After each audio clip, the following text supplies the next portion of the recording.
Brought to you by Janae Cook, Taylor Realty Group, 501-617-9747. Don't delay. Call Janae. Brought to you by Mforce Capital. Joanna Horton at Mforce Capital, 501-922-9259. Your local professional in Hot Springs Village. And literally like your good neighbor, Ike Eisenhower, your State Farm agent. Your good neighbor is there, 501-984-4100.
Dennis Simpson here, Mr. Phil? Young. Young. Mr. Young, and from wreaking havoc since the Middle Ages. I believe that. I really do. I really do. We are on the beautiful shores of Lake Lago. The recently tree rearranged shores of Lake Lago. And Mr. Phil, as y'all have heard before, plays this horrendous bagpipe, makes a noise, and it's just all of the yeah. You told us that you got started at that when you were what? Well, I started in fourth grade. In fourth grade. And you start learning on what they call the practice chanter before you get the bagpipes. Sure. And it has the same melody, it's the same fingering as the chanter on the bagpipes, which is what makes the melody. You've got 9 notes, so it's basically just the scale is. Well, this is a hell of a lot easier than that thing, and right? 9 notes, how hard could it be? So let me 9 times 9 times 4. Yeah, just infinite possibilities, right? It's the grace notes that take you the rest of your lifetime. What would you equate it to? Is there any other parallel you give to it? As far as other instruments, yeah. I mean, it's similar to a recorder in that it has similar fingering and such. Yeah, similar, but not. This is more precise. Yeah. And if you like the C is played like this on a recorder, you might open it. If you open it, then the tone changes and you're out of tune on that note. So let me guess, a few months to learn, a lifetime to master? It's usually a year or 2 for a young student that picks things up and is interested before you get to the pipes. I just can't imagine, I don't mean this wrong, but as a kid, your friends were like, yeah, cool. That's weird. That's odd. That's different. That was, Well, I went to a school that had a bagpipe band.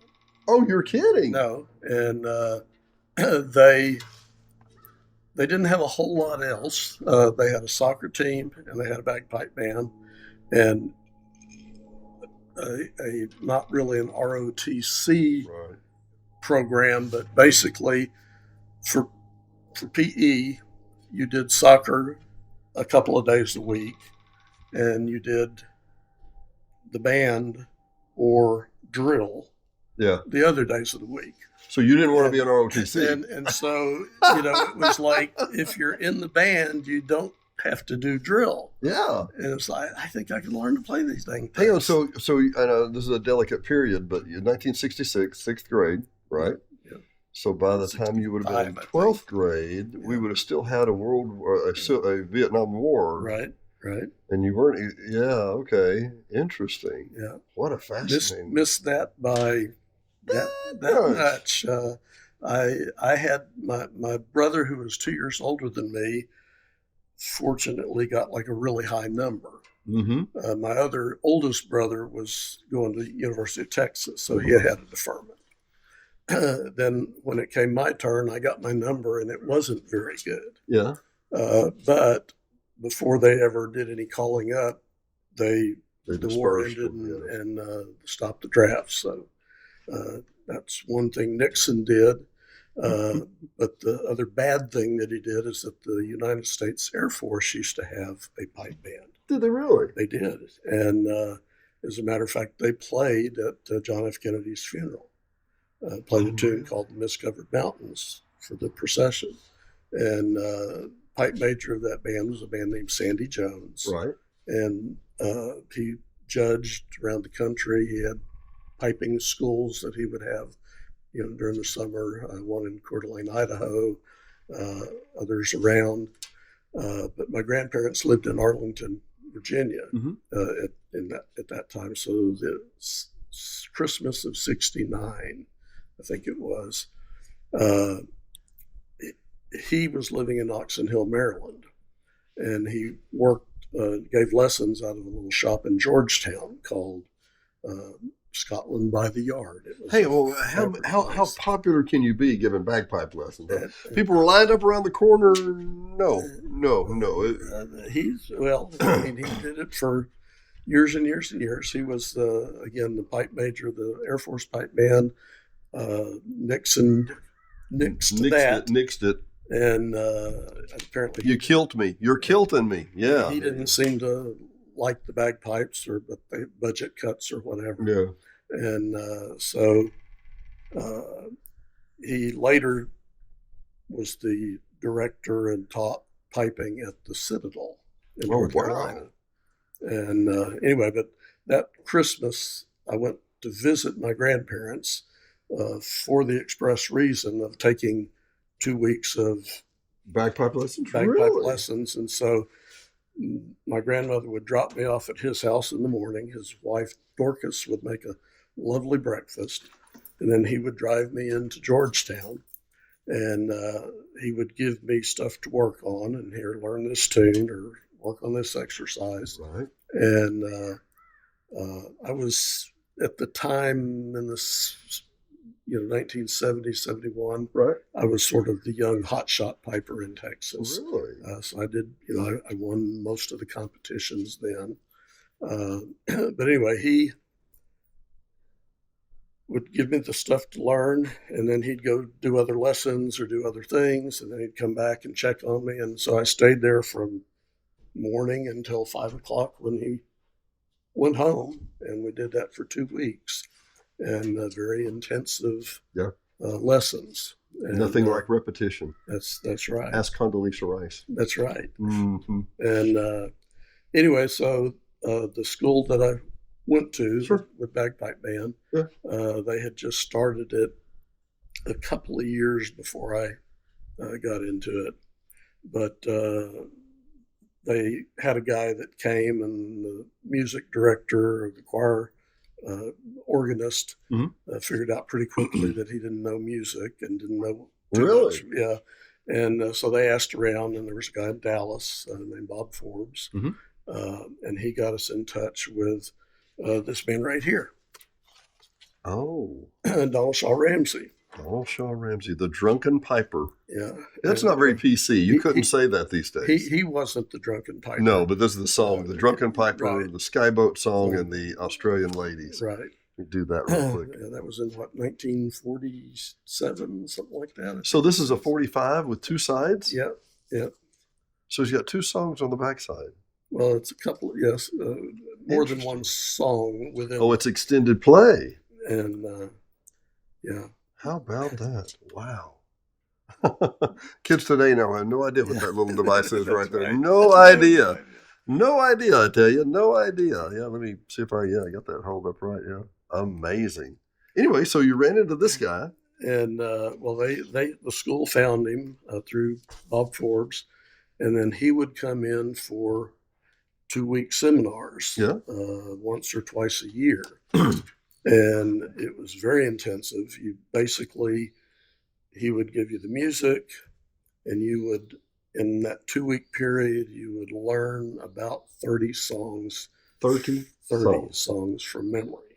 In a 2-week period. In a 2-week period. There seems to be a repeating theory of this whole 2-week thing, right? Well, yeah. And anyway, and one thing I didn't mention is the bagpipes that my parents bought me at, H&H Music. Turned out to be a great investment, by the way. It did. They were actually World War I vintage bagpipes. I was going to ask. I thought maybe World War II or something, but still. They were. I went to Scotland in 1984. Right. And went to the World Pipe Band Championships and went to one of the bagpipe makers' shops. Yeah. And the guy that was the judge that year at the World Pipe Band Championships happened to be there. And he looked at him and he says, "Yeah, this is World War I vintage." He says, it was made under a contract, but he said it was probably made in this factory. But they called it, I think he said, I'm not sure, but I think it's maybe Trowel is the brand name or whatever. And that would be the maker. And anyway, and there are makers now in the States that are making pretty good bagpipes. How would you say the term, but the health of the bagpipe world or whatever? It's making a good comeback in Scotland, actually. Right, really? And it's, of course, Houston has had the school that I went to. Mm-hmm. I was going to ask if it still existed. Yes, and they are putting pipers out continuously. And nobody's stopping them? What's the problem here, man? It's, they have what they call an alumni pipe band. It's not all alumni. The guy that's the pipe major is actually from Canada, but they are still currently a grade 1 pipe band competing in Scotland against the other grade 1, which is like the top tier of pipe bands in the world. Well, now we were talking about St. Patty's Day's coming up. Newsflash, they're still doing that this year, right? Yeah, they are. And we're going to have the world's shortest parade, the 97 feet, 93 feet of Short Street. 96 feet on Bridge Street, I think. And we're talking about, so you're talking about a pipe band of sorts, a group. How many would be in a band? It varies, but normally the band that I was in Houston, the Houston Highlanders, I was the pipe major for a number of years. Yeah. And come and go, and somebody else would be pipe major for 4 or 5 years. And I'd come back and do it again. And, so I had probably I started in 72. Oh, Lord. And over the time when I just retired, I was the pipe major at the time when I knew I was moving up. Then we replaced me before I left. But normally, typically, you've got 12 pipers and then a bass drum and hopefully two or three side drums, and then if you're lucky, a tenor drum, which is more the ones that just do the flourishes with the sticks and stuff like that. More color and paint. Right. I'm thinking I can see how the drums would really make it kick. I got that completely, but I'm also thinking 1 to 2, maybe 3 in organized together. I got it. Mm-hmm. A dozen. How do you keep? Is there somebody going? That would be me. That's my foot. Really? And you're keeping the beat with everything. Keeping the beat, and over a dozen guys. The pipe major. I've sung in enough choirs and worked with enough bands that there's one guy that just does not have the rhythm. Right? He's hopefully doesn't get to play. Hopefully he. Hey, I got an idea. Why don't you go way over there and practice for a minute? Yeah, I got it. For most famous pipe tune, can you play Far, Far Away? Far, Far Away. And much more softly. Much more softly. I'll turn the volume down. Well, so, okay. I'm going to use a little of my musical knowledge here real quick. The piano, it's not really the name. It's the pianoforte. Right. And pianissimo is very, very soft. Very, very soft. Forte. Very, very loud. Right. Triple forte.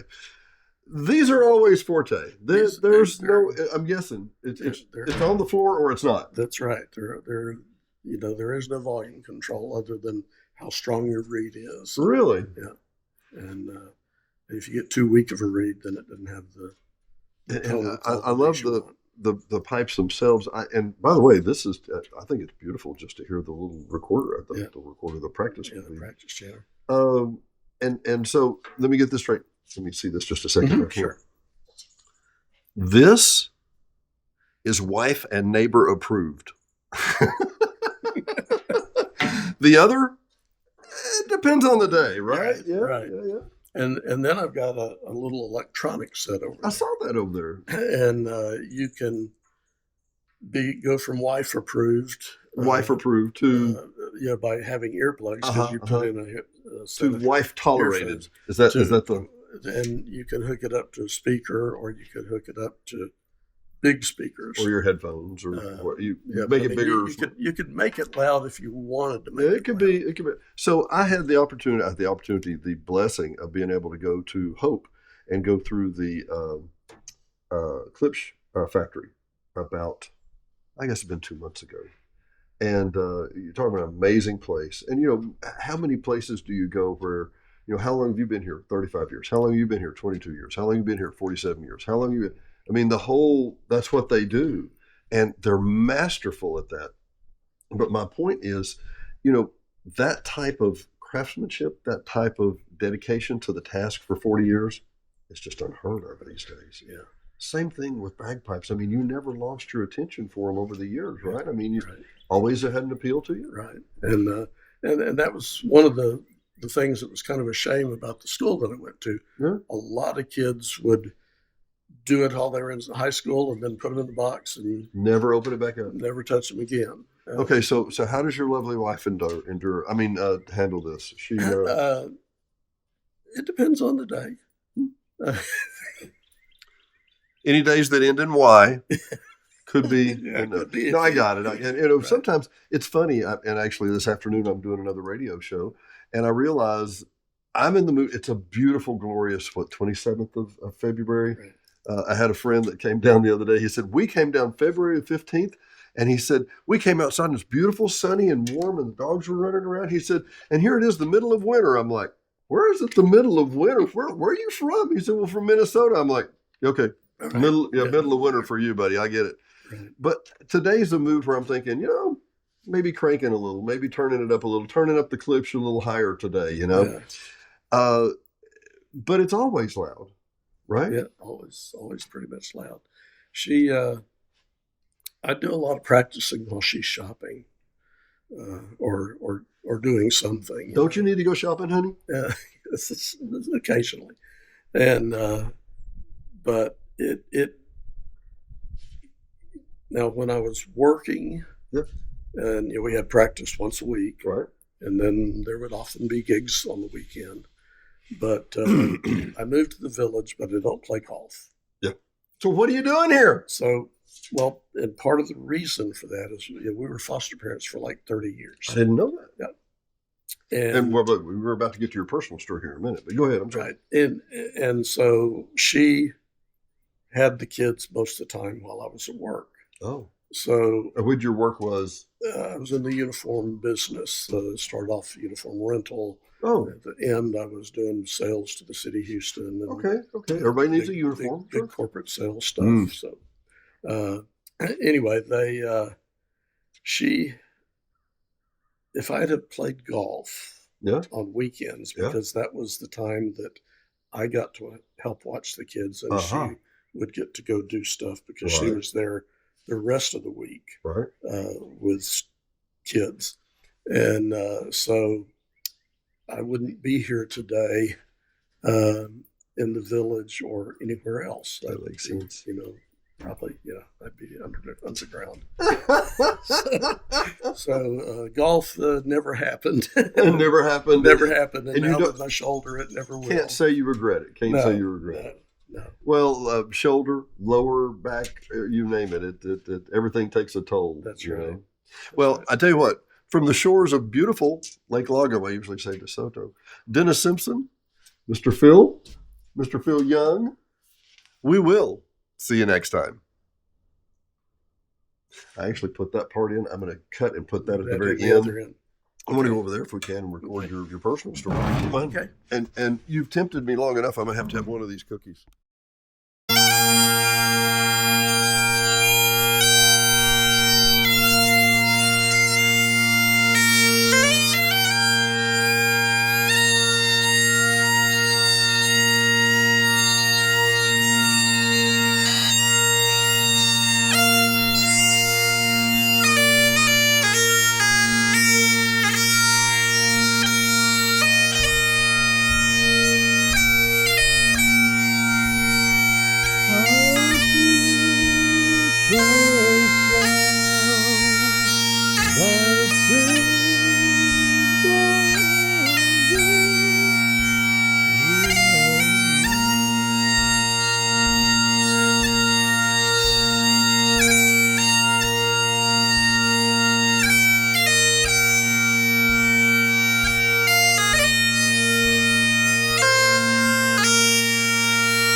I get your point with that.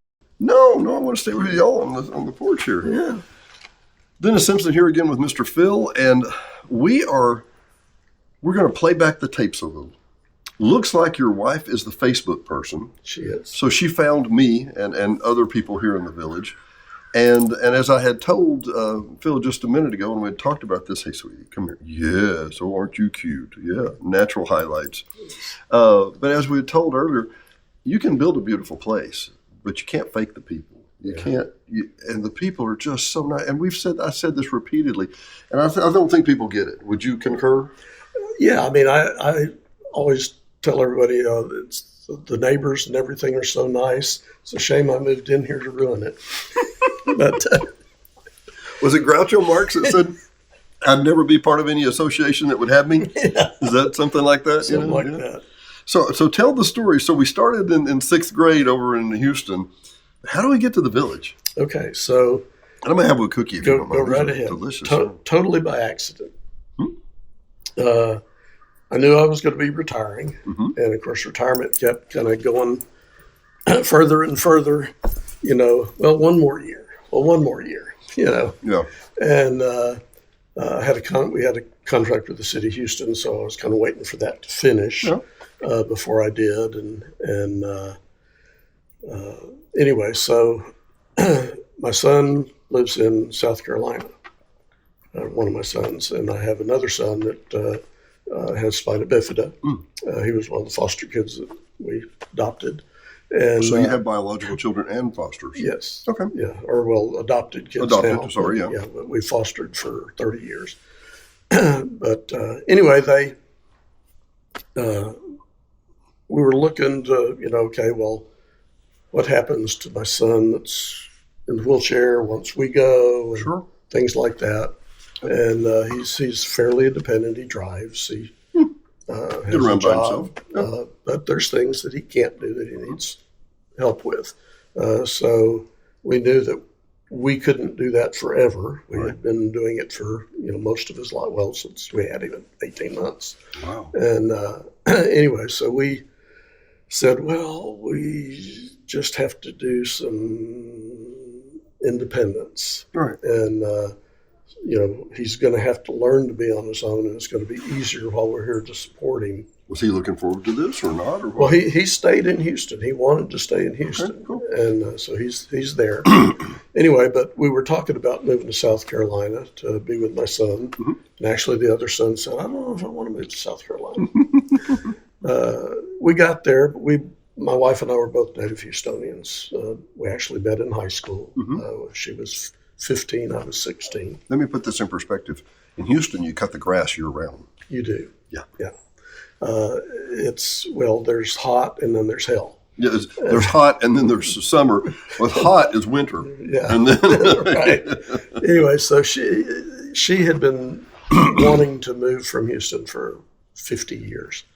So we go visit my son with the idea of finding a place to maybe stay and live out there to retire. And we found some nice homes, but she looked and said, it's just as humid, it's just as hot, there's just as many mosquitoes. Why would I want to move there? And I mean, my son's there, but why would I want to move there? Were the places you were looking at, were they relatively oceanfront? Not necessarily oceanfront. Enough to get the humidity. Yeah. I mean, he was near Charleston, I guess, and Monk's Corner, I think, is the name of the little town. So, at any rate, it was she didn't want to. It didn't make enough difference. No, and of course, there's a little town in North Carolina called Blowing Rock that we'd been to up on Blue Ridge Parkway. Oh yeah, it's gorgeous. And it's beautiful up there. I would love to do it. There's just no way financially. Really? It's that expensive? It's a 2-bedroom house in that town is in a not a great house is $600,000. Really? Yeah. I mean, it's just and I don't. And pardon me for inferring here or whatever. Right. A lot of people. I'm going to say this because as a guy who grew up in Benton, okay, a lot of people who live in Jessieville, Benton, Hot Springs, well, those rich people live in Hot Springs. Not even close. Not even close. Yes, we have $112 or $110 a month in POA fees or whatever and taxes, but that's really you can find yourself in a small suburb in that you're paying for a HOA for a pool. And it's $120, and that's all you get, right? You don't get the roads, the ambulance, the fire, the whatever. Right. And I think that a lot of people think that it may be unattainable, and you have to really have great income. That's not the story. No, I mean, we're just working guys, right? That's right. Yeah. And yet, what was your first experience with finding it, and then? So we were on our way back because we looked at South Carolina, the Blue Ridge, Kentucky. And we just made one big loop. We were heading back to Houston. I was just driving in 6.5-hour increments. So we did Nashville, Hot Springs. My travel agent is the one that / wife. Yes, makes all the arrangements. I just say, here's where we're going to go. I do all the mapping out. The co-pilot says, okay, well, I found a hotel. Navigatrix. Yes. Somehow I envision leather. I don't know what we're talking, but okay. Anyway, that's one of her official titles. Official title, nature. Yeah. Anyway, so I said, find us a hotel in Hot Springs and Nashville on the way back. Okay, she did. And she said, well, I didn't get a hotel. I got an Airbnb. And so I said, okay. I didn't know there was such a thing as Hot Springs Village. It's funny you should say because and as a guy who has 5 Airbnbs, when you go to book, it says Hot Springs, and it'll give you Hot Springs, and right below it, it'll have Hot Springs Village, and you can't even tell. Right. It slips it in there because the way they look at it, it's 17 miles apart. Yeah. So what's the deal, right? Right. It's a world apart. Right. Yeah. Okay, so you found an Airbnb in Hot Springs Village. Right, and we get up the next morning. We came in at night. One room in the house. She fixes a gorgeous breakfast. Yeah. Sweet lady. And what kind of excuse me, what end of the village? East End. What time of year? Spring, fall. This was I believe in July, as a matter of fact. Okay. So the lady fixes a great breakfast. May to July, something like that. Yeah. And so we go out to the back deck. And, of course, she's right on a golf course and a lake, both. Mm-hmm. And we're drinking coffee and saying how beautiful it is. And about that time, a family of deer walk across the backyard. And Linda looks at me and says... Cue the deer. Linda looks at me and says, I think this is where I want to live. I could do this. Yeah, I think this is where I want to live. And so we made several more trips up and found a builder. He showed us like 6 or 7 lots. We, 3 of them went away right away, but then the other 2 were like golf course lots. And we had been here one time in the spring, and when we came back, it was like in winter. And she looked at the golf course and says, "It's not green anymore." It's not green. See, this is where you Houstonians have been. Well, this is where the rest of the world, we know what the rest of the 4 seasons are like. You Houstonians, it's green year round. Well, Yeah. if you can keep enough water on it. If you can keep enough water on it. We know something about that too. But that's usually not a problem in Houston either. No. Just money. It's just money and water. Yeah, money and water. But anyway, so, we found, and then he showed us this lot. Mm-hmm. And she says, this is the one. Wow. Well, and it's gorgeous here, of course. And for what it's worth, just FYI, we are not on the East End where you were. And I know exactly you're over on Granada, was where that particular place was, where the golf courses are. And it's gorgeous. That's one of Cooper's brilliant places. They really put it all together right there. But they didn't have the deer when I was there that time. So, but you're more, we would call this mid-village. Because you're kind of right in the middle. Right. But still, it's easy access in and out. I mean, and I hear people say, well, it's 20 minutes to Walmart. I got news for you. In Houston, it was 20 minutes to Walmart. Well, it was just 8 miles, but it was 20 minutes to Walmart, right? I'm pretty close, right? Absolutely. I mean, it's the only place that you can, how long is it? You can drive for an hour and you're still in Houston. Yeah, easy. Well, you can drive for an hour at highway speed and you're still in Houston. Right. What have you felt like? What's it like being here? I mean, you've been here. Christmas, I said you moved in February. We've been renting since May. Oh, okay. Where did you rent? East Side. Okay. And did that for 4 months, and then the people that owned the house were coming back when the house was supposed to be finished by the end of September. It's supposed to be finished. Famous last words. But hang on. Oh, never mind. You know what I did? What? I did this, and it thought I thought I was doing take a picture, so it took a picture in the middle. I'm sorry. And again, anyway, so what's it been like the last few months? I mean, we just love it here. We really do. Feel your blood pressure go down? Yeah. It did, actually. As a matter of fact, the last time I went to the doctor, I was being facetious. I said, well, even your numbers look better, and I don't do as much walking yet as I should, but I've been doing a lot of. That's a steep slope back there. That is a steep slope back there. That's more physical than you think. I've been getting my exercise out there. I bet. You get a step or two, I can tell. Yeah. Last time I was on this piece of road, Diane and I came here, and we stopped one. I think it was a Sunday afternoon. She's a CPA. She has a very stressful job. This time of year, she works 6 days a week, sometimes even 7 days a week. That time of year, the one day we have off, which this week will probably be Sunday because it looks better than Saturday, we will come to places like this and just do a walk.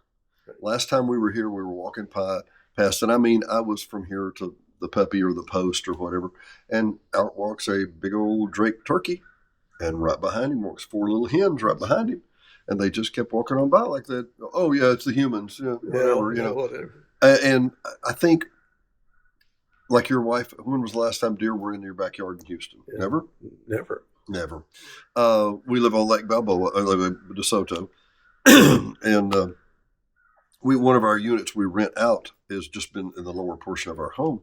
And a lady sent me a picture, and she was just freaked out. I mean, freaked out, which that happens significantly, And it was a picture of an 8-point buck with steam rolling off his shoulders. And he had just got out of the water about February the 10th. But he had just swam the entire width of the lake. He pulled in he came in the other side. And she's watching because she's looking out the window going, there's a deer head and horns coming across the lake. And he got out and steam was just blowing. And he shook. And he just walked on up in the woods. And she's like, is he okay? Do we need to call the animal? I'm like, well, that's what they do. That's fine. On our lake 2 years ago, we had a bear just swim right across the lake. Wow. No great shakes. That's what they do. Some of our other shows, you can see, we're so close to the National Forest. And just over this hill and the hill behind it is not National Forest, but it's Green Bay Packaging, which was Weyerhaeuser. Right. Okay. So there are, here I can tell you, literally right down there, there's the dam of Lake Lago. Just behind that, Todd Knowles, that's the street supervisor, was the Lifetime wildlife coordinator here in the village. He did the deer hunts and the urban hunts and all that stuff. And the Game and Fish called him, and they found a mother and 2 cubs just literally over the hill there. Oh, wow. Yeah. And he said that was one of the coolest points of his life. They pulled out the cub and said, here, hold the cub. Are you sure? Was the mother there? Yeah. They usually don't like that. And here's the deal. The mother at the time, it was a big log. It was a big log and she had dug down beside it, and you wouldn't have thought there would have been a mama bear and 2 cubs down there to save your soul. But the cubs were about this big, and she was about the size of like a small German Shepherd at the time.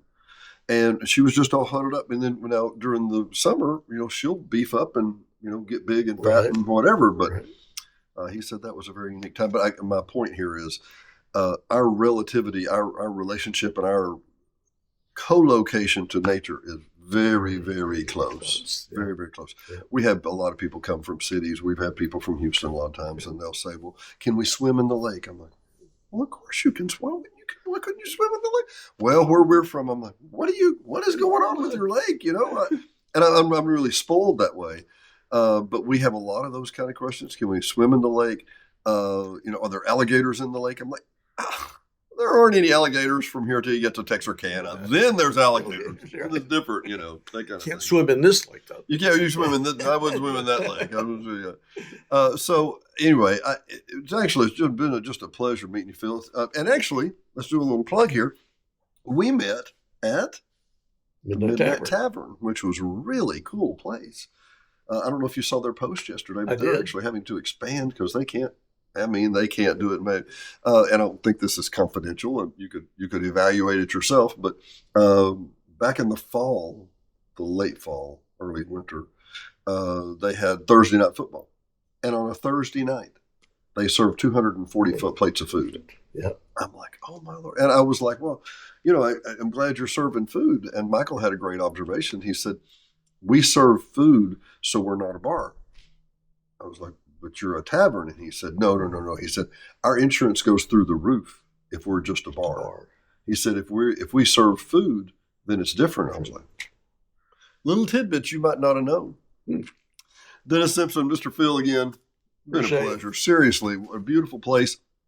Look, Phil up. Actually, if I can, how do you want people to contact you? The Village Piper, which I think is just too darn cute. Do you want to share your phone number? Sure. Just your email? Okay. Both.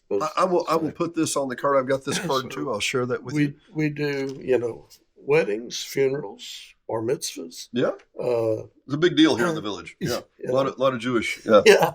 And teach lessons if anybody wants to learn how to play the bagpipes. Oh, wow. So I can't believe you have this masterful set here. You've got another set somewhere that's not as nice or not as old or whatever. Well, no, you start on the practice chanter. Well, no, but I see that's who you would teach. Yeah. But I'm assuming you have 3 or 4 different sets. Not of that caliber. I know people like that, but my wife won't let me do that. It's not like bass guitar players. No, it's not. You don't just pick it up. You don't like that. No, I don't get 20 of them.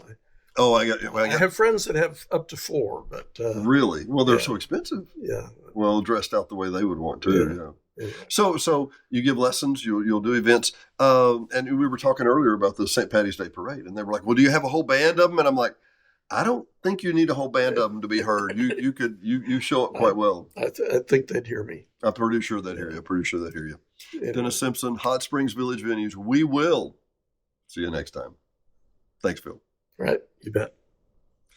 Don't delay. Call Janae. Janae Cook, Taylor Realty, 501-617-9747. Whether you're buying, selling, or just considering. Oh, we don't need a realtor yet. Yes, you do.